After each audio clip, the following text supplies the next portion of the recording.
बिरेडी start. दिनांक 8 मार्च 2017 रोजी पारित हा अर्ज पत्नीने पतीविरुद्ध हिंदू विवाह कायदा कलम 13(1)(1)(a) व 1(b) प्रमाणे घटस्फोट मिळवण्यासाठी दाखल केलेला आहे. संक्षिप्त हकीकत खालीलप्रमाणे आहे. परिच्छेद.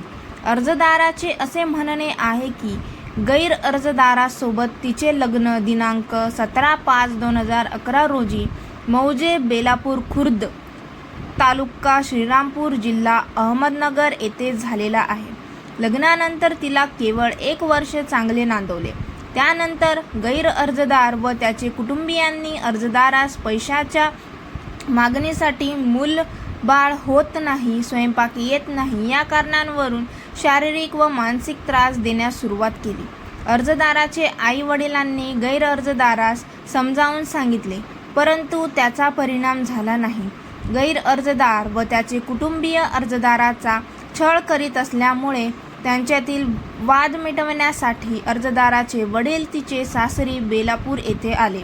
त्याच दिवशी गैर अर्जदाराने श्रीरामपूर येथे जाऊन एक बनावट स्टॅम्प पेपर आणला व त्या स्टॅम्प पेपरवर बनावट मजकूर लिहून त्यावर वादीच्या वडिलांनी स्वाक्षरी करण्यास भाग पाडले. त्यानंतर गैर अर्जदाराने अर्जदारास सहानुभूतीपूर्वक वागणूक देण्यास सुरुवात केली. त्यानंतर गैर अर्जदाराच्या आईने अर्जदारास तिचे माहेरी आणले व तिचे वडिलास 1 लाख रुपयांची मागणी केली.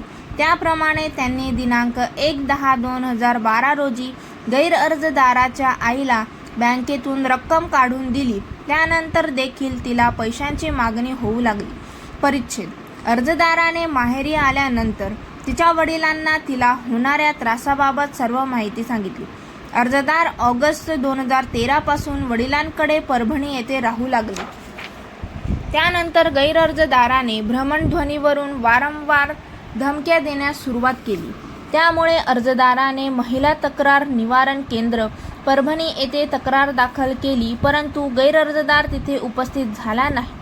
गैर अर्जदाराने अर्जदाराचा ऑगस्ट 2013 पासून परित्याग केला आहे. त्यामुळे अर्जदाराने दिनांक 30/9/2013 रोजी गैर अर्जदार विरुद्ध नानलपेठ पोलीस स्टेशनला तक्रार दाखल केली. त्याशिवाय अर्जदाराने गैर अर्जदाराविरुद्ध फौजदारी प्रक्रिया संहिता कलम 125 अन्वये अपराध क्रमांक 172/214 प्रमाणे दाखल केला आहे. तसेच गैर अर्जदाराविरुद्ध कौटुंबिक हिंसाचारापासून महिलांचे संरक्षण या कायद्याअंतर्गत प्रकरण क्रमांक 146/2014 दाखल केले. त्यामुळे अर्जदाराने तिला मानसिक व शारीरिक घटस्फोटाची मागणी केली आहे. गैर अर्जदारा प्रकरणात हजर झाला, परंतु त्याने अर्जास म्हणणे दाखल केले नाही. त्यामुळे प्रस्तुतचे प्रकरण गैर अर्जदाराविरुद्ध विना म्हणणे चालवण्यात आले आहे. अर्जदारातील कथनांवरून खालील मुद्दे विचारासाठी उपस्थित होतात व त्यावरील माझे निष्कर्ष कारणमीमांसेसह खालीलप्रमाणे आहेत. परिच्छेद. अर्जदाराने अर्जाचे पुष्टर्थ स्वतःची साक्ष निर्णय क्रमांक 12 प्रमाणे नोंदवली आणि स्वतःचे केसाला बळकटी यावी म्हणून साक्षीदार क्रमांक 2 यांची निर्णय क्रमांक 13 प्रमाणे साक्ष नोंदवली आहे.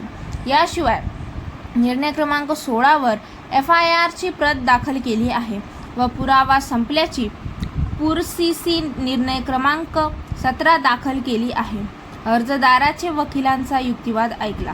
अर्जदाराने निर्णय क्रमांक 13 ला सरतपासाचे शपथपत्र ठेवून असे कथन केले की गैर अर्जदारासोबत तिचे लग्न दिनांक 17/5/2011 रोजी मौजे बेलापूर खुर्द जिल्हा अहमदनगर येथे झालेला आहे. लग्नानंतर तिला केवळ 1 वर्ष चांगले नांदवले. त्यानंतर गैर अर्जदार व त्यांचे कुटुंबियांनी अर्जदारास पैशाच्या मागणीसाठी मूलबाळ होत नाही, स्वयंपाक येत नाही या कारणांवरून शारीरिक व मानसिक त्रास देण्यास सुरुवात केली. अर्जदाराचे आई वडिलांनी गैर अर्जदारास समजावून सांगितले, परंतु त्याचा परिणाम झाला नाही. गैर अर्जदार व त्याचे कुटुंबीय अर्जदाराचा छळ करीत असल्यामुळे त्यांच्यातील वाद मिटविण्यासाठी अर्जदाराचे वडील तिचे सासरी बेलापूर येथे आले. त्याच दिवशी गैरअर्जदाराने श्रीरामपूर येथे जाऊन एक बनावट स्टॅम्प पेपर आणला व त्या स्टॅम्प पेपरवर बनावट मजकूर लिहून त्यावर वादीच्या वडिलांना स्वाक्षरी करण्यास भाग पाडले. त्यानंतर गैरअर्जदाराने अर्जदारास सहानुभूतीपूर्वक वागणूक देण्यास सुरुवात केली. त्यानंतर गैरअर्जदाराच्या आईने अर्जदारास तिच्या माहेरी आणले व तिच्या वडिलास 1 लाख रुपयांची मागणी केली. त्यांनी दिनांक 1/10/2012 रोजी गैरअर्जदाराच्या आईला बँकेतून रक्कम काढून दिली. त्यानंतर देखील तिला पैशांची मागणी होऊ लागली. अर्जदाराने माहेरी आल्यानंतर तिच्या वडिलांना होणाऱ्या त्रासाबाबत सर्व माहिती सांगितली. परिच्छेद. अर्जदार ऑगस्ट 2013 पासून वडिलांकडे परभणी येथे राहू लागली. त्यानंतर गैरअर्जदाराने भ्रमणध्वनीवरून वारंवार धमक्या देण्यास सुरुवात केली.